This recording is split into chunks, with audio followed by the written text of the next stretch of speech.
So for our last infographic, we are going to create a chart that shows how many errors each student got and overall time. So we are going to sort this data twice using the sort data range. And let's go ahead and select all. When you sort this range, we do want to make sure that we select data as header row, because this is our header. And we want to sort it first by errors, smallest to largest. Then, after it sorts it by errors, it's going to take the time and also do the same thing. So we want that to be the shortest time to the slowest time. So let's hit sort, and you can see that it does have the errors first, and then it does start to list by time. So you can see it's increasing as we go down here. Now here is an error. The time was listed in here as 2.4, which should actually be 2 minutes and 4 seconds. So we're going to delete that period and then make it a colon. And then we are going to change this one as well. We will need to resort that data so that it does look accurate. So let's go ahead and select all, sort the range. So we'll do errors first, add another sort column, and then time. So just moved it a little bit here. So we do want to know how many students got 0, how many got 1, 2, 3, 4. So just off to the side here, you're going to put errors and number.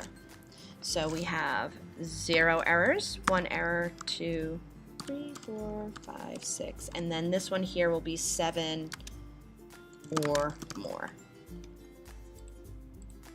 A really simple way to count in Sheets is to select all of this data here, and when you right click you can see that it's asking, do you want to insert 12 rows? That's because you have selected 12 rows.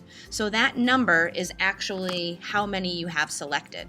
So if you do the same thing again, insert 8 rows. So I know that that one is 8. So continue collecting the data until you have everything in here. Now I'm just going to use random numbers here, just so that you can see the data in the end.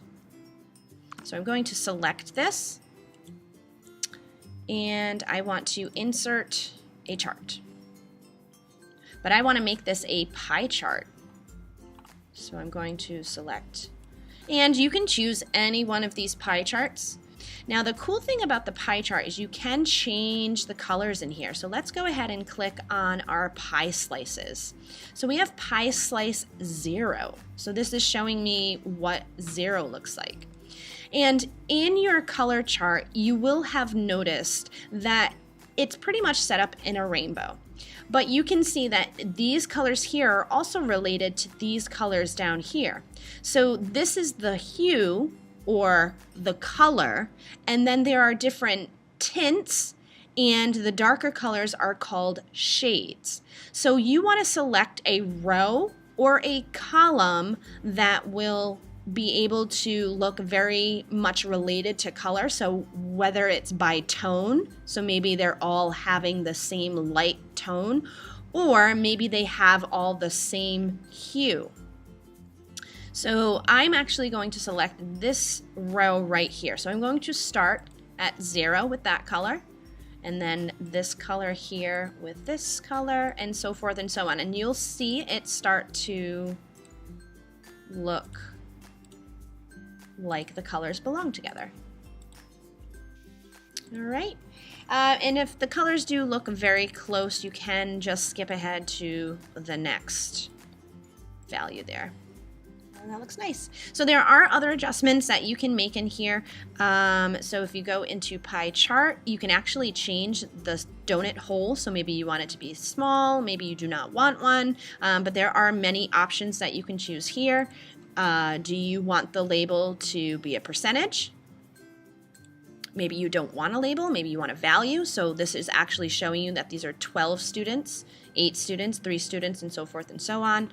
And make sure that you do label this, that this is... So like I said, you can go ahead and customize it however you like, and then we are going to insert that into Google Drawings. So you can see I do have a 3D pie chart that I used here for last year's Keyboarding Olympics, and I also have a key. So this is a little bit different than what I have in my Google Sheets, but like I said, you can customize it however you want. Now the very last thing I do want you to do is to put your time color-coded with the amount of errors that you got. So here I did not get any errors, so the purple here representing 0. And if you got, I don't know, 3 errors, I would need to change that to yellow.